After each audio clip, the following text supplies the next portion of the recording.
പഴയ രീതിയിലുള്ള ഭീമനെ കാണാൻ പറ്റുമോ എന്ന് ചോദിച്ചാൽ ഭീമൻ്റെ ആക്ഷനാണോ, ഭീമൻ്റെ ഡയലോഗ് രീതിയാണോ, ഭീമൻ്റെ സൈസാണോ, എന്താണ്? യെസ്, അതാണ് ഞാൻ എടുത്തത്. തീർച്ചയായിട്ടും തീർച്ചയായിട്ടും അത് കറക്റ്റ് ചോദ്യമാണ്, അതിന് ഉത്തരവാണ്. അത് തന്നെയാണ് എനിക്ക് പറയാനുള്ളതും. തീർച്ചയായിട്ടും ഭീമൻ രഘുവിൻ എന്ന് പറയുന്ന ആ ഒരു ആക്ഷൻ ഹീറോ സ്റ്റൈലുള്ള ഒരു ഒരു ഒരു ഒരു വിളയാട്ട് ഈ പടത്തിൽ കാണാം. ഞാൻ മാത്രമല്ല, ഈ അപ്പുറം ഇപ്പുറം ഇരിക്കുന്ന രണ്ടുപേരെ കൊണ്ട് ഞാൻ വിളയാട്ടി കളിപ്പിക്കും. അവർക്ക് വയ്യാന്ന് പറഞ്ഞാൽ തല്ലി പഴുപ്പിച്ച് ഞാൻ ഉണ്ടാക്കിയെടുക്കും. കാരണം ഇതുങ്ങൾ ഈ പറയുന്ന പോലെ ഇത് കുഴപ്പമില്ല. ഇത് എന്നോട് ഒരുപാട് പറഞ്ഞു, ഇതെങ്ങനെയാണെന്ന് ഇതുവരെ എനിക്ക് അറിയില്ല. മനസ്സിലായില്ലേ? ഹോട്ടലുകളിൽ പോയി നാട്ടുകാരുടെ കാശ് മുഴുവൻ വലിച്ചടിച്ചുകൊണ്ട് നടക്കുന്നതാണ്. ഈ ആഹാരം മാത്രമേ അറിയാവുള്ളൂ. കയ്യും കാലും ഓളം വരെ പൊക്കമൊന്ന് ഞാനൊന്ന് നോക്കട്ടെ. ബ്രൂസിലെടുത്ത് പ്രത്യേകം പറഞ്ഞിട്ടുണ്ട് ഇതിൻ്റെ കാലൊക്കെ ഇങ്ങനെ നിൽക്കണം. അപ്പോൾ ആ ബ്രൂസിൽ മാസ്റ്റർ പറഞ്ഞതെന്ന് വെച്ചാൽ, ചേട്ടാ ഒരു 2 ദിവസം കൈ തന്നാൽ ഇയാളുടെ വീട്ടിൽ പോയിട്ട് കിടക്കുന്നിടത്തുനിന്ന് കാലിങ്ങനെ വലിച്ച് കപ്പിയെ കെട്ടി അങ്ങനെ ഇട്ട് രാത്രി കിടത്തി ഉറക്കാന്നൊക്കെ പറഞ്ഞിട്ടുണ്ട്. കേൾക്കുമ്പോൾ ചിലപ്പോൾ അഭിനയിക്കാൻ വരില്ല. എന്തായാലും നിങ്ങൾ ചോദിച്ചാൽ ഉത്തരം ഞാൻ തന്നു കഴിഞ്ഞു.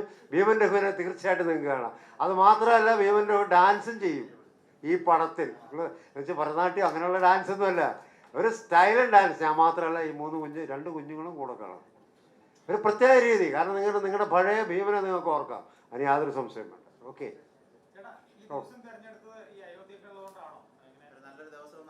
അല്ല അത് എന്തെന്നറിയാം, തിങ്കളാഴ്ച എന്തായാലും ഒരു നല്ല ദിവസമാണ് അല്ലേ?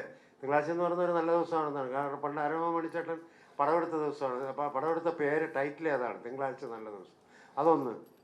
രണ്ടാമത്, ഞങ്ങൾ ഇന്നിത് പൂജ ചെയ്യാനോ അല്ലെങ്കിൽ ഇന്നിത് ഇങ്ങനൊരു ഫംഗ്ഷൻ നടത്തണമെന്നോ തീരുമാനിച്ചതല്ല. ഈ ഡേറ്റ് അന്ന് ഞങ്ങൾ തീരുമാനിച്ചൊന്നുമില്ല. കഴിഞ്ഞ ശനിയാഴ്ച അല്ലേ, ആദ്യ ശനിയാഴ്ചയാണ് ഇത് തീരുമാനിക്കുന്നത്.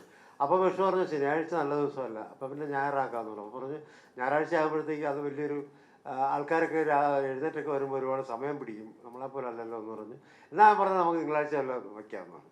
അങ്ങനെ തിങ്കളാഴ്ച ഞങ്ങൾ ഫൈനലൈസും ചെയ്തില്ല. അപ്പോൾ തിങ്കളാഴ്ച ആയിക്കോട്ടെ എന്ന് വിചാരിച്ച് കറങ്ങിത്തിരിഞ്ഞ് വന്ന് തിങ്കളാഴ്ച ഞങ്ങളത് ഫിക്സ് ചെയ്ത് രാവിലെ 11-11:30 ഇടയ്ക്ക് ചെയ്യാമെന്ന് വെച്ചപ്പോഴാണ് ഈ അയോധ്യയുടെ പ്രോഗ്രാം എന്നും പറഞ്ഞ് വന്നത്. അപ്പോൾ അത് നമ്മളുമായിട്ട് നമ്മളതിനെപ്പറ്റി ഒന്നും ചിന്തിച്ചിട്ട് പോലുമില്ല. പക്ഷേ ഇതൊരു നല്ല ദിവസം കിട്ടി എന്നുള്ളതാണ്.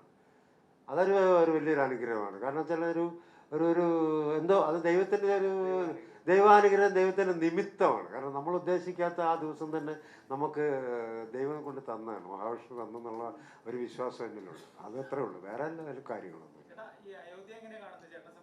അയോധ്യ ഞാൻ TV കൂടെ കാണും, എന്നും കാണാറുണ്ട്. ഇത് മറ്റേ മൊബൈൽ ഓൺ ചെയ്ത് നിങ്ങൾക്ക് കാണാമല്ലോ, ഓൺ ചെയ്ത് നോക്ക്, അയോധ്യ കാണാം.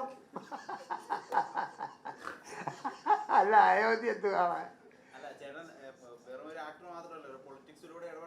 അല്ല, പൊളിറ്റിക്സിലൂടെ ഇപ്പോൾ അത് ആ വേദി അല്ലല്ലോ. ഇപ്പോൾ നമ്മുടെ സിനിമാ വേദിയാണ്. പൊളിറ്റിക്സ് വരുമ്പോൾ നമുക്ക് പൊളിറ്റിക്സ് സംസാരിക്കും. ഇപ്പോൾ അതല്ലല്ലോ, നമുക്കിപ്പോൾ സിനിമ. ഇപ്പോൾ നല്ല ചോദ്യമാണ് നിങ്ങൾ ചോദിച്ചത് അല്ലേ? പഴയ ഭീമൻ ടീച്ചറിനെ കാണാൻ സാധിക്കും എന്ന് പറഞ്ഞുള്ള ചോദ്യങ്ങൾ ചോദിച്ചാൽ നമുക്ക് മറുപടി പറയാം, തീർച്ചയായിട്ടും പറയാം.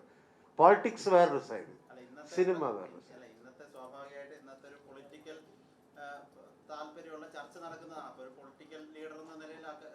പൊളിറ്റിക്കൽ ലീഡർ ആയിട്ടില്ലല്ലോ ഞാൻ. ആകട്ടെ, ഒരു MLA MP മന്ത്രിയൊക്കെ ആകുമ്പോൾ നമുക്ക് അതിനെപ്പറ്റി കൂടുതൽ ചർച്ച ചെയ്യാം. അങ്ങനെ ആവുമെന്നറിയില്ല, നമ്മൾ നോക്കാം.